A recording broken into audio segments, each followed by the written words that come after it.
Hey, das Thema von heute heißt, wie kann man das Böse überwinden? Und ich habe heute auch wieder eine Person, wir werden das ein Team-Preaching machen, das wir immer machen. Und ich weiß nicht so, wenn du über das Böse hörst, was du denkst und die einen denken, ja, das Böse, das ist nicht so tragisch, wie man das meint, und andere sehen, das ist total schlimm und in jedem Ecken steckt ein Dämon. Und ich habe ein Bild, das mir mega hilft, wie kann man ganz konkret mit diesen Dingen umgehen. Und zwar, ich fahre Motorrad und das ist mein Motorrad im Hintergrund, das ist so ein ganz kleines Motorrad in dem Sinn. Und es gibt Menschen, die sagen, oh, Motorradfahren ist mega schlimm, da kann man sterben, man kann einen Unfall haben, man kann ein Bein verlieren. Und ich kenne Menschen, die sind gestorben, darum fahre ich nie Motorrad, denn es ist mega gefährlich. Und andere sagen, komm, hör mal auf. Ich fahre schon seit 130 Jahren Motorrad. Und ich lebe noch immer und mein Urgroßvater auch noch. Und es gibt diese beiden Extremen. Die einen haben total Angst und anderen haben überhaupt keine Angst. Und ich habe in diesem Jahr auf einem Pass in Italien, und ich habe ihn gefilmt, habe ich 2 Szenen in 5 Minuten erlebt. Und ich nehme euch ganz kurz mit, wie sieht der Pass aus? Und achtet mal auf die ganz engen Kurven.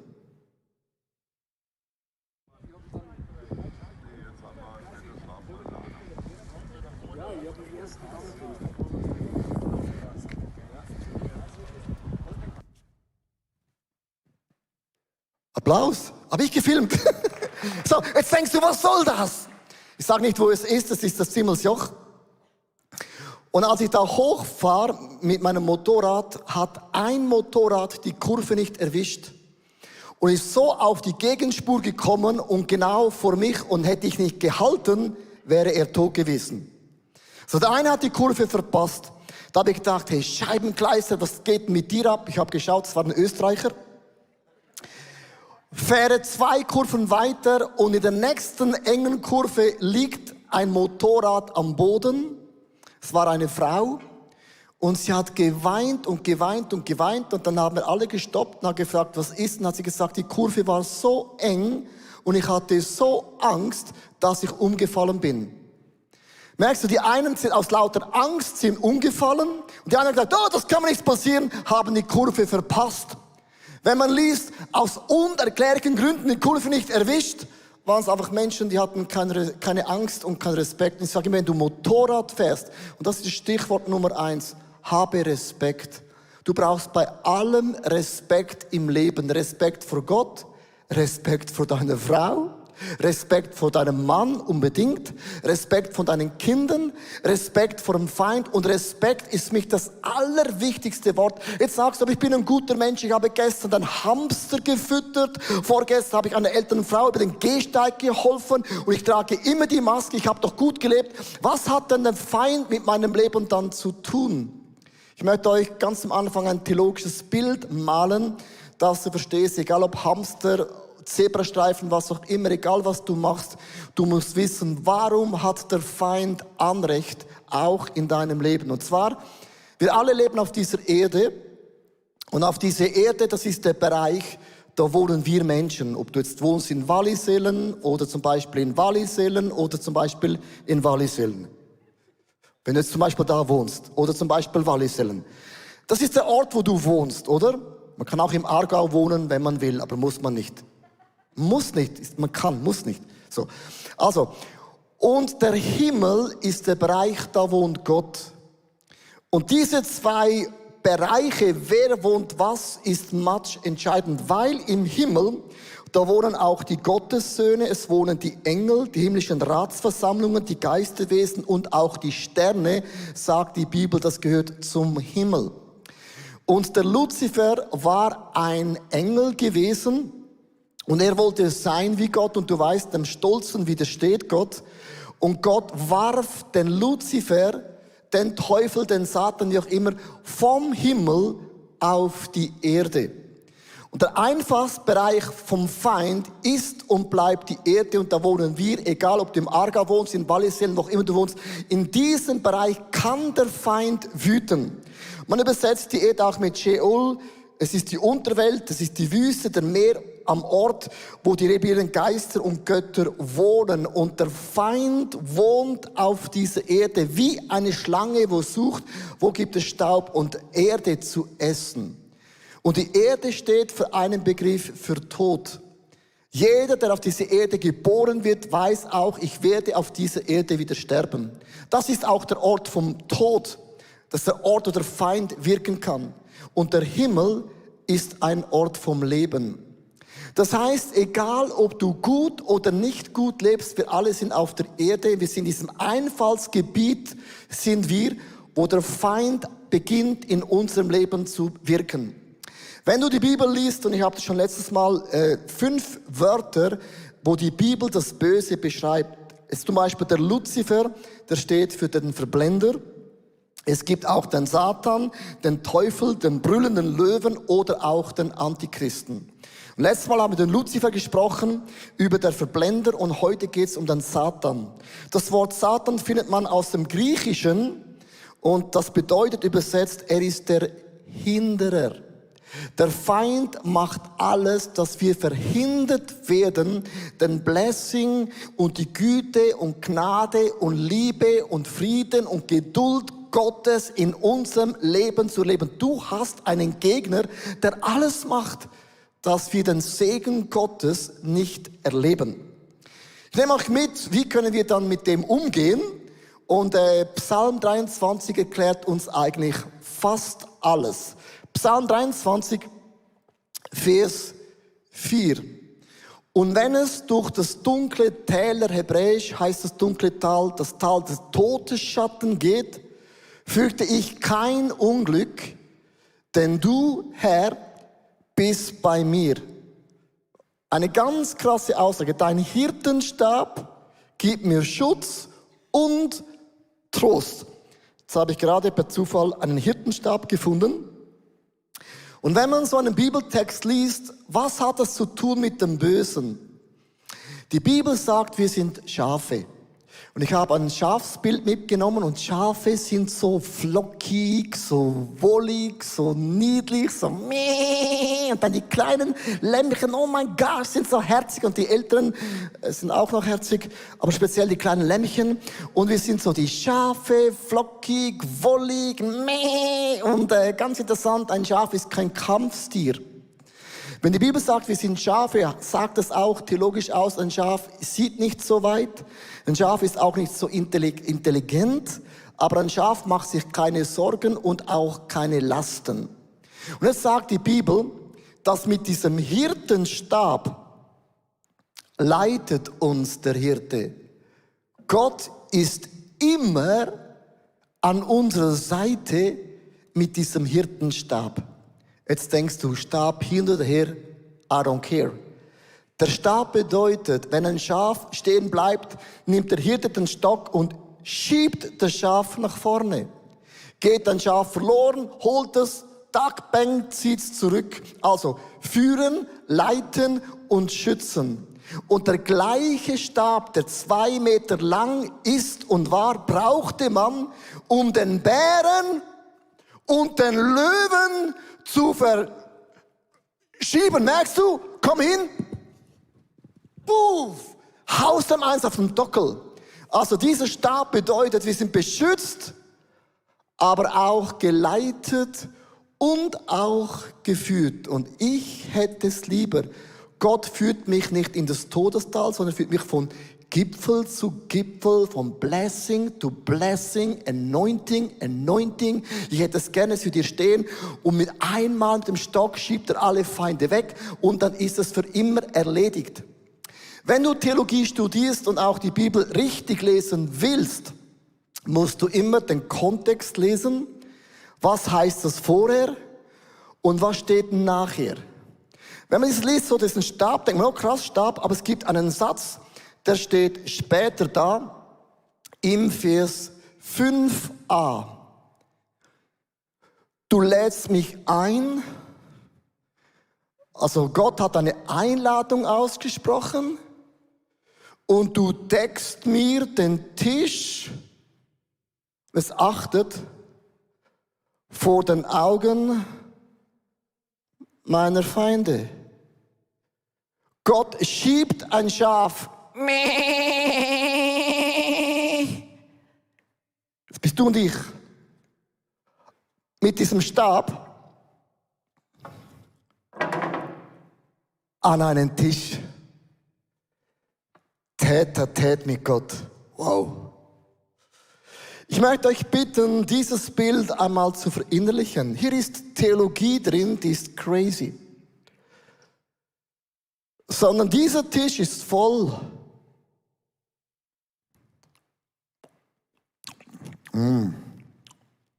Gott, saufein. Orangen, Käse. Wow. Wein. Blumen. So, und wenn man das theologisch liest, ist interessant. Im Angesicht meiner Feinde. Also, die Feinde schauen uns zu.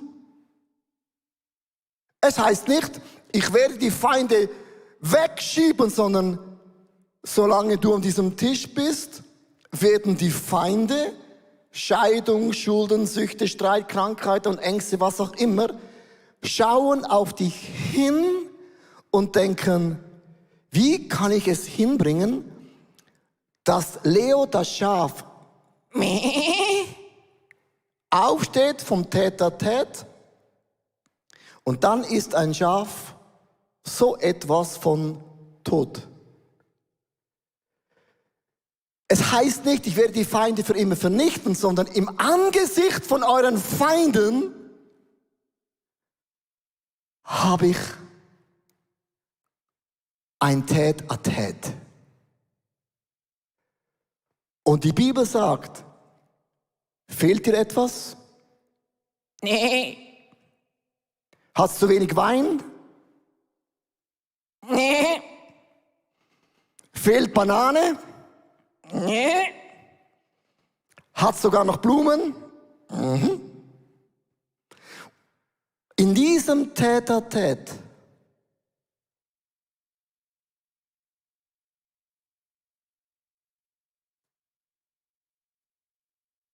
habe ich alles. Bleibt in mir und ich bleibe bei dir am Tisch. Wenn du bleibst und isst am Tisch im Angesicht deiner Feinde, haben diese Wörter keine Kraft. Der Feind hat dann eine Kraft, wenn du aufstehst und selber versuchst zu kämpfen. So kämpfe ich meinen Kampf. Ich esse einfach, bin in der Gegenwart von Gott. Gott sagt, im Moment ist gerade Corona und so. Gott sagt, ja, aber es hat Trauben. Ja, stimmt, hast recht. Sogar Apfel. Und ich esse und sage, das ist feine Brote. Das ist sau fein, hey. Krass. So, und ich esse und trinke. Mit vollem Munde sollte man sprechen, aber beim gedeckten Tisch schmatze ich auch noch, sorry. Ist einfach voll hier. Merkst du, dieses Bild ist theologisch so krass. Wenn du dieses Bild nicht einprägst wie ein Tattoo, dann hast du oft das Reich von Gott keine Millimeter verstanden. Ich kämpfe nicht gegen das Böse, sondern ich sitze am Tisch und ich esse und das da hinten schaut mir auf die Schulter und denkt, wann steht er auf? Wann geht er weg? Und Timo Meyer wird uns mitnehmen, wie der Feind immer wieder versucht, diesen Platz einzunehmen und uns Lügen einzuschwatzen, die einfach nicht stimmen, gell, Timo? Der hat eine Saumode, der Feind, gell? Die stimmen nicht. Gell? Das ist genau das Ding. Völlig mühsam. Vielen Dank, Leo. Ja. Wir haben ja jetzt gehört, die Wahrheit ist, wir haben diesen Frieden an diesem Tisch. Aber vielleicht hast du es auch schon gemerkt, in der Realität fühlt sich das oft ziemlich anders an. Und wir haben ja auch gehört, der Satan, das heißt Verhinderer, das heißt, er will verhindern, dass wir das erleben. Und ich werde mit euch anschauen, hey, wie macht er das, wie probiert er das und was können wir dagegen tun? Aber vorher schauen wir noch schnell im Epheser 4,27, ist ein interessanter Vers, da steht, und gebt dem Teufel keinen Raum. Und das interessante Wort hier ist gebt, weil das müssen wir zu Beginn mal verstehen. Hey, der Teufel, der hat nicht einfach Raum, da steht nicht, nimm dem Teufel den Raum weg, da steht, gib dem Teufel keinen Raum. Das heißt, wir haben es in der Hand, was an diesem Tisch passiert. Wir sind nicht Opfer von irgendwelchen Umständen, sondern wir können bestimmen, was der Teufel hier findet oder macht. Und jetzt kommen wir gleich zur ersten Strategie, wenn ich hier an diesem Tisch sitze mit Gott. dann will der Teufel zuerst mal verhindern, dass du es erlebst. Und mit es meinen wir diesen Frieden. Und wie probiert er das? Er geht pausenlos um deinen Tisch herum und wirft dir irgendwelche Lügen an den Kopf. Und wir haben vorher gehört, dass er das macht, da musst du dir keine Vorwürfe machen, weil er darf das. Weil wir sind hier im Angesicht unserer Feinde. Das Wichtige ist einfach, wie gehen wir mit diesen Lügen um? Und wenn man gegen Lügen kämpfen will, was benutzt man da wohl am besten? Wahrheiten. Weil wenn man eine Lüge und eine Wahrheit gegenüberstellt, dann bricht die Lüge immer zusammen, weil die kann entlarvt werden, aber die Wahrheit, die steht fest. Und wo finden wir wohl diese Wahrheiten? In der Bibel. Und da können wir wie so mit diesem Schwert des Wortes kämpfen, von dem wir auch in Epheser 6 lesen. Und entweder machen wir das jetzt wie Jesus, der hat die ganze Schrift auswendig gekonnt und als der Teufel da in der Wüste kam, konnte er ihm die richtigen Verse an den Kopf werfen. Aber wenn du nicht ganz so viel Zeit hast, schlage ich vor, wir gehen ein bisschen spezifischer vor. Und ich denke, du kannst in deiner Vergangenheit lesen, wo der Feind dich angreifen wird. Überleg dir mal in den letzten Wochen und Monaten, was waren die Bereiche, an denen der Teufel angeklopft hat. Und das sind häufig so diese Dinge, die du nicht so gut kannst oder diese Dinge, vielleicht hattest du sogar schon mal Niederlagen erlebt. Und was der Teufel ja auch oft macht, ist, er webt noch so einen Funken Wahrheit in seine Lügen rein. Er erinnert dich an die Niederlagen, die du in der Vergangenheit eingesteckt hast. Hey, warum sollte das jetzt klappen? Da hast du auch versagt. Oder hast du wirklich das Gefühl, du bist was wert? Weißt du noch vor 5 Jahren, was der Max Mustermann da mal gesagt hat? Und du denkst so, oh ja, stimmt, macht eigentlich Sinn. Und jetzt will ich wirklich, dass du dir mal überlegst, hey, welche Bereiche sind es, die mich da manchmal plagen, wo ich angegriffen werde. Bei mir sind das zum Beispiel die Sorgen. Und also habe ich mir Bibelverse zusammengesucht, die genau ums Thema Sorgen gehen und dann habe ich die meditiert. Du darfst die nicht nur auswendig lernen, du musst wirklich warten, bis du merkst, hey, ich glaube das von ganzem Herzen. Und wenn du das merkst, dann kannst du damit kämpfen. Und wenn dann der Feind kommt, gibt es 2 Arten, wie du das lösen kannst. Erstens, da kommen die Sorgen an den Tisch und du bist schon mal so, oh Sorgen, was machst denn du an meinem Tisch? Da steht doch irgendwo im Philipperbrief, dass du das gar nicht da. Das wird nicht funktionieren. Wenn du in der unsichtbaren Welt etwas bewegen willst, dann brauchst du Glauben. Und deswegen ist es so wichtig, dass wir uns bewusst sind, hey, wir haben diesen Sieg in Jesus Christus und der Feind, der hat kein Recht, an diesen Tisch zu kommen. Und wenn dann die Sorgen kommen und du weißt, wer du bist in Jesus, du hast diese Verse verinnerlicht, dann kannst du denen offen ins Gesicht schauen. Ah, Sorgen, du bist es. Ja, so eine Sunday-Message, da bin ich noch nicht bereit, was? Aber es ist komisch, denn in Philipper 4,13 steht, dass ich alles kann durch Christus, der mir die Kraft gibt, die ich brauche. Und jetzt verschwinde von diesem Tisch weg. Und wenn du das so machst, dann wirst du Erfolg haben. Und ich wünsche dir viel Spaß, das auszuprobieren. Und eben, du weißt, welche Themen das bei dir sind. Und die zweite Strategie, die der Feind gebrauchen will, um uns da zu verhindern, ist, er will verhindern, dass du das überhaupt glaubst. Dass du glaubst, dass du diesen Frieden haben kannst. Und das macht er auf 2 verschiedene Arten. Die erste ist, das macht er völlig unbewusst. Das heißt, du sitzt hier friedlich an deinem Tisch und der Feind sitzt irgendwo unten dran und du merkst gar nicht, dass er dich beeinflusst. Das passiert einfach, wenn du eine Lüge so lange gehört hast, dass du gar nicht mehr checkst, dass du eine Lüge glaubst. Du hast zum Beispiel so lange gehört, hey, du hörst die Stimme von Gott nicht, dass du irgendwann beginnst zu glauben, hey, ja, vielleicht höre ich die Stimme einfach nicht so gut wie andere. Das ist doch völlig normal. Oder ein anderes gutes Beispiel ist zum Beispiel die Lust oder die Pornografie bei Männern. Hey, du denkst dir, ja, nee, ich werde einfach mein Leben lang gegen das kämpfen. Das ist einfach meine Schwäche und du akzeptierst das. Aber dabei hättest du den kompletten Sieg in Jesus Christus. Und nur weil du ständig verkrampft bist, weil du ständig im Kopf hast, hey, ich muss dagegen kämpfen, genau wegen dem wirst du diesen Kampf auch haben. Und wie können wir dem begegnen? Die Lösung ist Gebet. Hey, eines meiner fast täglichen Gebete ist, hey Jesus, zeig du mir, wo Lügen in meinem Leben wirksam sind. Und oft, wenn diese Lügen dann zum Vorschein kommen, dann brechen die fast automatisch zusammen. Und das Zweite ist, das ist schon ein bisschen schlimmer, das ist, wenn du bewusst nicht mehr glauben kannst, dass du Frieden in einem gewissen Bereich hast an diesem Tisch.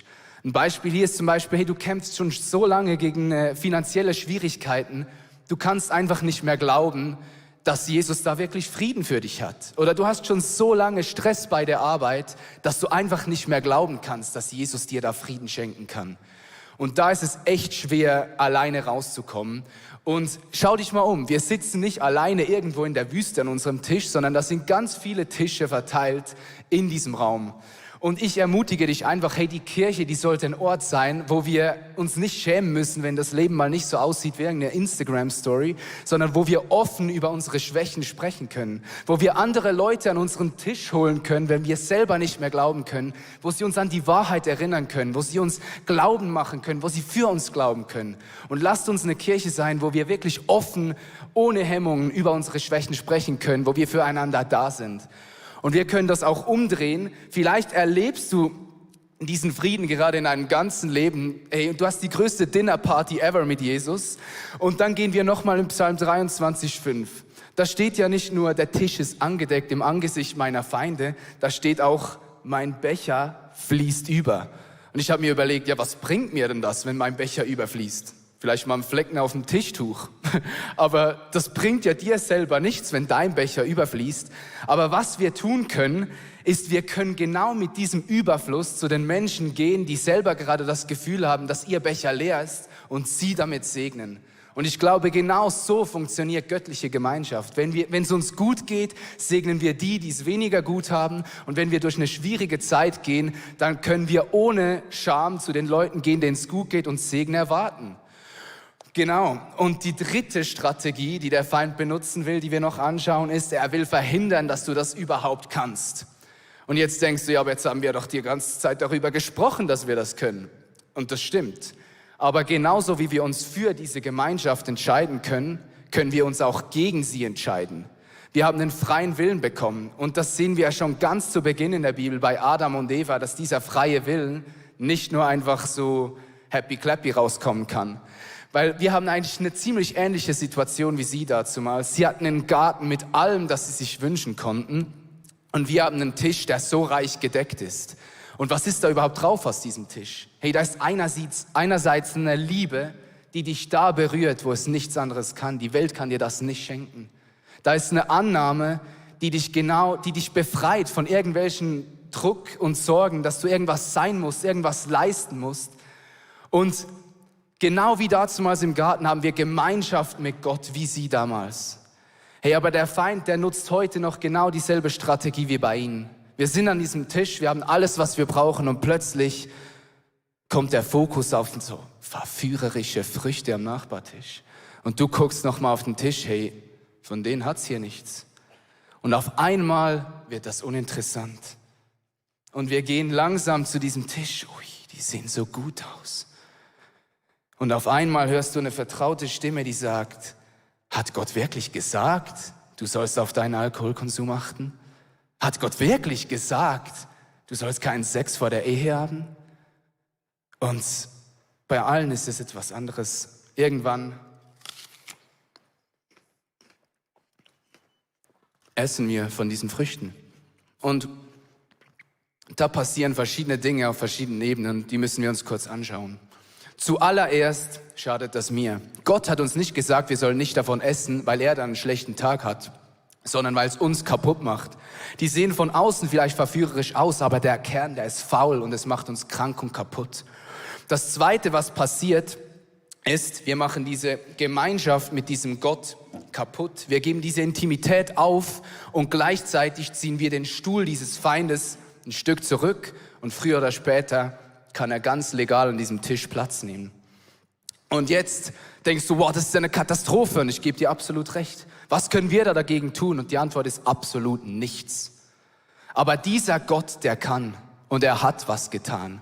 Man hätte verstanden, wenn der gesagt hätte, hey, ihr hattet eure Chance, ich will nichts mehr mit euch zu tun haben. Aber er hat seinen Sohn Jesus Christus zu uns geschickt, damit dieses ganze Chaos beseitigt wird. Und wir können das lesen in Matthäus 26 bis 28. Da hat Jesus selbst gesagt, für was er gekommen ist. Er hat gesagt, dieses Brot, das steht für meinen Leib, der für euch eigentlich gegeben wird. Dieses Blut, das steht für den Bund zwischen Gott und den Menschen. Es wird zur Vergebung ihrer Sünden vergossen.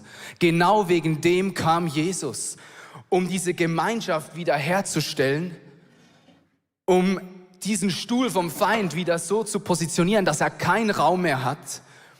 Und der große Unterschied zu den ersten 2 Strategien ist, hey, hier ist es nicht einmal ein Glaube, der das auslöst, sondern wir müssen das immer wieder in Anspruch nehmen. Hey, geh jeden Tag zu deinem Jesus, bring ihm diese Dinge, die dir passiert sind, weil sie passieren uns allen, und er wird es reparieren.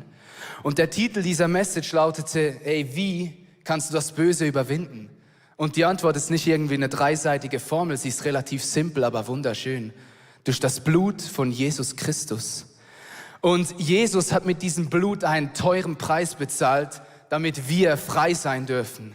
Also lasst uns nicht mit irgendwelchen Kompromissen da zufriedenstellen. Hören wir nicht auf zu kämpfen, bis dieser Frieden jeden Teil unseres Lebens erfüllt.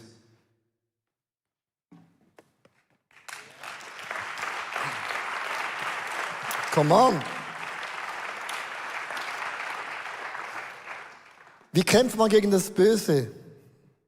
Kämpfst gar nicht. Das ist krass, du kämpfst gar nicht.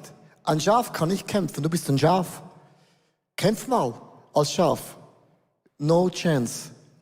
Sondern der Hirte führt das Schaf symbolisch an diesen Tisch und sagt zum Schaf, du bist umgeben von Feinden.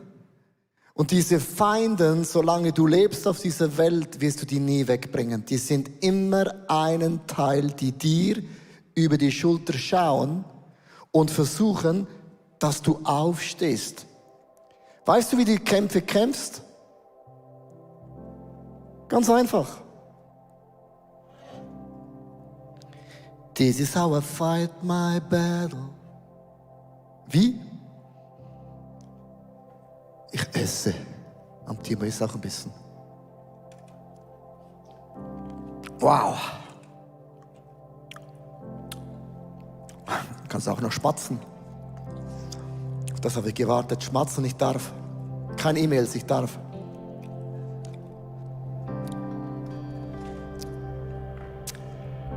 This is how I fight my battle.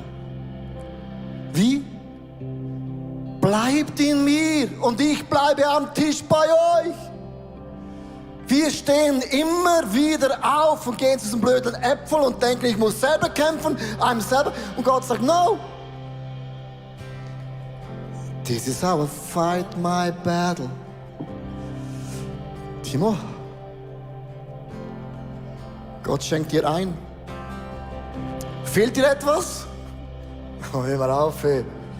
Gar nichts. So, mir schenkt er auch ein. Prost.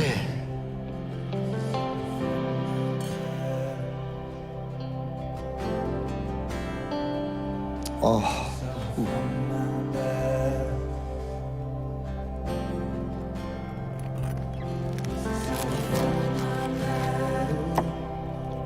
Bleibe. Es hört sich so einfach an, aber ich sag dir mal, bleib einmal. Bleib jeden Tag an diesem Tisch, den Gott uns deckt, und es fehlt uns nicht an Freude, an Friede, an Güte, an Vergebung. Jedes einzelne Eigenschaft hat Gott im Angesicht von meinen Feinden, hat Gott den Tisch gedeckt und es überfließen und es salbt mein Haupt mit Öl. Wie kämpft Gott für dich? Bleib. Hey Church, dürft stehen bleiben. Ich hab 2, 3 Fragen an euch. Hast du diesen Tisch reserviert? Hast du diesen Tisch gedeckt? Auch nicht. Die Freude an Gott ist meine Stärke. Weil Gott hat für mich den Tisch gedeckt. Gott hat für mich den Tisch reserviert. Und Gott hat gesagt, es ist mehr als genug, es ist überfließend, wenn du an diesem Tisch bist und bleibst. Es kann sein, dass gewisse Themen nicht weggehen, Feinde dich angreifen, das ist gar nicht der Punkt. Solange ich an diesem Tisch bleibe und bin, habe ich mehr als genug. Ihr habt so einen Abendmahlsbecher bekommen, ihr könnt ihr ganz kurz nach vorne nehmen, ihr könnt auch aufstehen, sitzen bleiben, was auch immer. Wir wollen zusammen das Abendmahl einnehmen. Du kannst auch online ein Stück Brot und Wein, Traubensaft, was auch immer holen. Wir möchten mit uns zusammen einfach dieses Abendmahl, diesen Tisch zusammen feiern, weil im Abendmahl ist ein Statement, dass in den Augen Gottes geschieht Vergebung, in den Augen Gottes geschieht Wunder und Zeichen. Danke. Also wir nehmen mal das Brot. Du kannst es rausnehmen aus eurem Becher, das kleine Brot. Und das Brot symbolisiert den Leib von Jesus Christus. Jesus hat sein Leib am Kreuz hingegeben für deine und meine Sünden. Es gibt keine größere Liebe als der sein Leben an meiner Stelle hingibt. Und wenn wir das Abendmahl heute einnehmen, ich möchte dich bitten, nimm es mit Glauben ein. Wir essen nicht einfach ein Stück Brot, komischer Geschmack, sondern es ist symbolisch ein Statement in die sichtbare und in die unsichtbare Welt. Ich danke dir, Jesus, dass du bist mein Zentrum. Jesus, ich danke dir, bist du mein Zentrum. Ich danke dir, Jesus, bist du mein Leben. Ich danke dir, Jesus, für deine Treue, für deine Hingabe, für deine Zusage, für dein Statement, das du gemacht hast und jeden Tag machst für meinem Leben. Dass du sogar im Angesicht meiner Feinde, du hast den Tisch gedeckt und ich habe es nicht verdient, aber du deckst ihn. Und darum, Jesus, muss ich mir keine Sorgen machen. Lass uns die Sorgen niederlegen, weil die sind am Tisch nicht gerechtfertigt, weil es ist ein überfließendes Maß, mehr als genug. Und es genügt auch in den Umständen, wo auch immer ich drin bin. Und jetzt kannst du ein Stück Brot nehmen und wir essen symbolisch den Leib von Jesus Christus.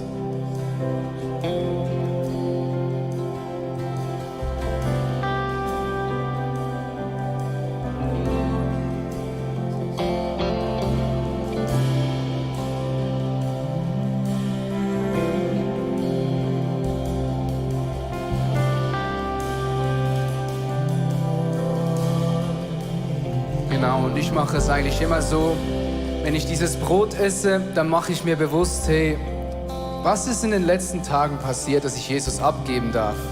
Und das Wichtige ist auch, wir haben gehört, hey, dass Jesus dieses Blut vergossen hat, das ist der größte Akt von Liebe, den dieser Planet je gesehen hat und je sehen wird. Und deshalb hat da Scham, Angst, irgendwas Negatives keinen Platz. Hey, dass wir zu Jesus gehen dürfen, ist ein Riesenvorrecht und eine Riesenfreude. Und was vergangen ist, das ist schon lang vergeben. Das hat er nicht mehr im Kopf, er sieht das nicht mal mehr. Und wenn wir jetzt diesen Wein trinken, dann mach dir bewusst, hey, was du ihm jetzt gibst, das ist Geschichte, das gibt's nicht mehr. Da wird sich niemand mehr je daran erinnern, also mach es du auch nicht. Jesus hat gesagt, er ist gekommen, um zu retten, nicht zu richten. Und das gilt für dich. Und also lasst uns diesen Wein trinken und daran denken, hey, danke Jesus für das, was du getan hast.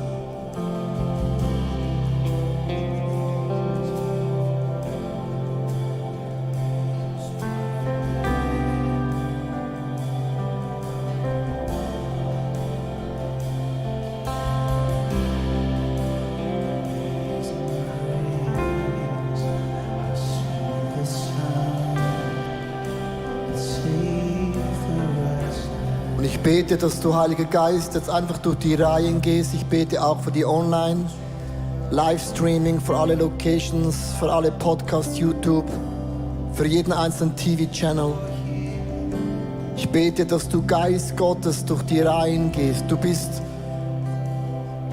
derjenige, der die Kraft und das Blut von Jesus so stark macht in uns. Und ich bete, dass der Geist der Krankheit, und Krankheit war immer ein Geist der Blindheit, ein Geist der Staubheit, ein Geist von Fieber. Jesus hat immer den Geist beim Namen angesprochen und sagte, Geist vom Fieber, Geist vom Tod, Geist der Blindheit, verlass diesen Körper.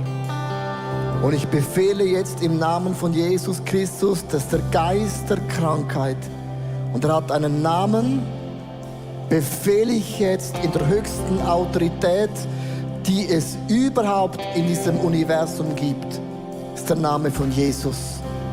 Dass du jeden einzelnen Körper jetzt verlässt. Auch Geist vom Coronavirus, du hast kein Anrecht, bei mir zu wohnen.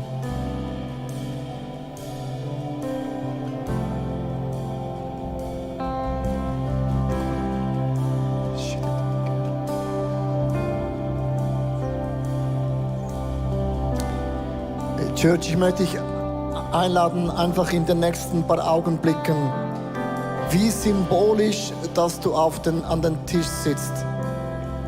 Ich möchte euch sagen, es ist so eine anstrengende Season, so eine mühsame Woche wieder. Die Zahlen gehen nach oben, niemand weiß warum.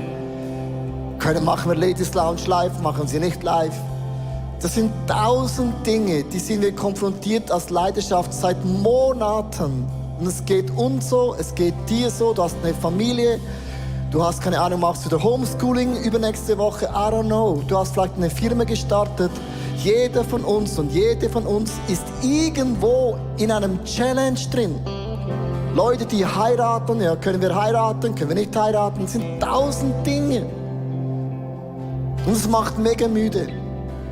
Und ich habe gemerkt, die einzige Chance, dass ich glücklich bleibe, die einzige Chance, dass ich positiv bin, ist nicht die Hoffnung, dass ein Virus, ein Medikament kommt. Das ist ja nicht in meinen Händen. Sondern diese Message ist prophetisch für mich, für dich. Jesus lädt mich ein, Leo, heute, nicht was ist morgen, morgen ist nicht relevant. Sagt die Leo, Timo, ich habe reserviert Tête-à-Tête. Hey, ich habe alles schon aufgebaut für dich, Timo. Hey, hau rein. So geil, Timo, dass du da bist. Sag Gott, genau mit diesen Worten. Der ist doch happy. Der dreht doch durch. Hey, wenn du Kinder hast und sie kommen einmal pro Jahr an Weihnachten, so cool, sie sind da. Come on, hau rein! Lasst uns an den Tisch sitzen.